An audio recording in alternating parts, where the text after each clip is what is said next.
अस्सलाम वालेकुम। तो हम देख रहे थे हज़रत मोहम्मद और इस्लाम, जो पंडित सुंदरलाल जी की एक बेहतरीन किताब है।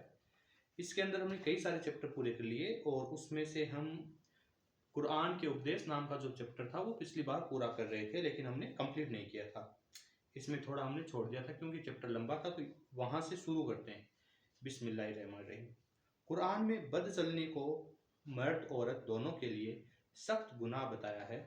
बद चलने की सज़ा यह है कि कसूरवार को सबके सामने 100 कोड़े लगाए जाएं। मुसलमानों के लिए बदचलनी करने वाले मर्द और औरत से शादी करना मना है।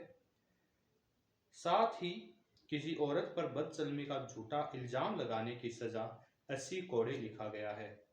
ये कुरान पाक के अंदर सूरा नंबर 14 में आयत नंबर 1 से 4 तक है।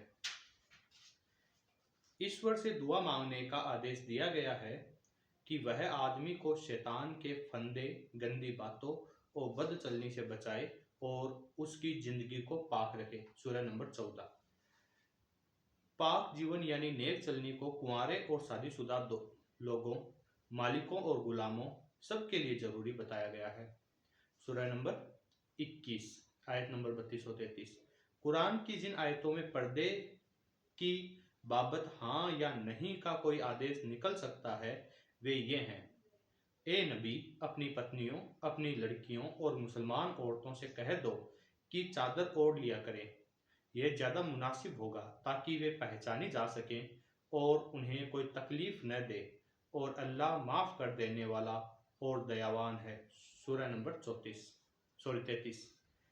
ए मोहम्मद सल्लल्लाहु अलैहि वसल्लम, जो मर्द तुम्हारी बात पर ईमान लाए उनसे यानी मुसलमान मर्दों से कह दो कि आते जाते अपनी आंखों को नीची रखे, इससे उनका जीवन ज़्यादा पाक रह सकेगा। सचमुच जो कुछ वे करते हैं ईश्वर सब जानता है। अगली एक और आयत है।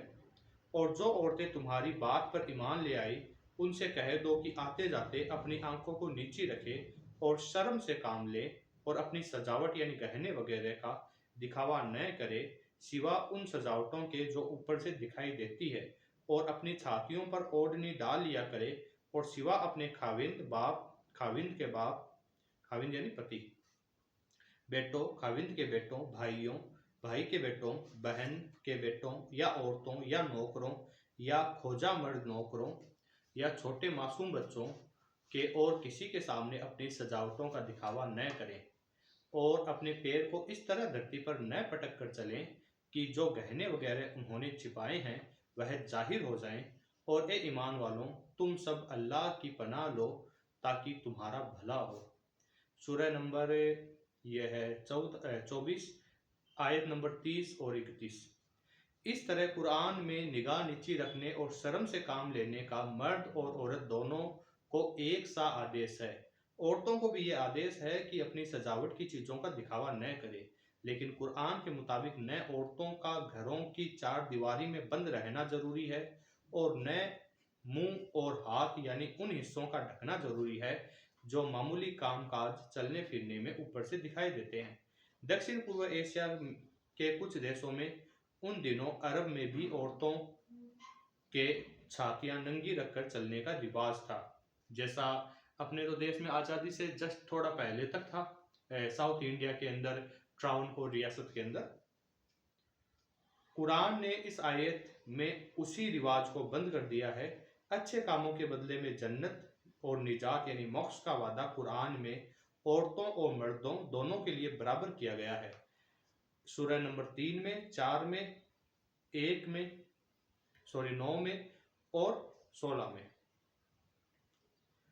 सचमुच जिन मर्दों ने अपने आप को अल्लाह की मर्जी पर छोड़ दिया है और जिन औरतों ने अपने आप को अल्लाह की मर्जी पर छोड़ दिया है, वे जो मर्द ईमान लाए और जो औरतें ईमान लाई हैं, जो मर्द अल्लाह का आदेश मानते हैं और जो औरतें अल्लाह का आदेश मानती हैं, जो मर्द सच्चे हैं और जो औरतें सच्ची हैं, जो मर्द सब्र करते हैं और जो औरतें दीनता से काम करती है, जो मर्द दान देते हैं और जो औरतें दान देती है, जो मर्द रोजे रखते हैं और जो औरतें रोजे रखती है, जो मर्द अपनी ख्वाहिश यानी काम वासना को काबू में रखते हैं और जो औरतें अपनी ख्वाहिश को काबू में रखती है, जो औरतें अल्लाह को बहुत बहुत याद करते हैं और जो मैंने क्या औरतें बोल दिया, सॉरी, जो मर्द अल्लाह को बहुत बहुत याद करते हैं और जो औरतें अल्लाह को बहुत बहुत याद करती है, अल्लाह ने उन सब के लिए माफ़ी और बहुत बड़ा इनाम तैयार कर रखा है।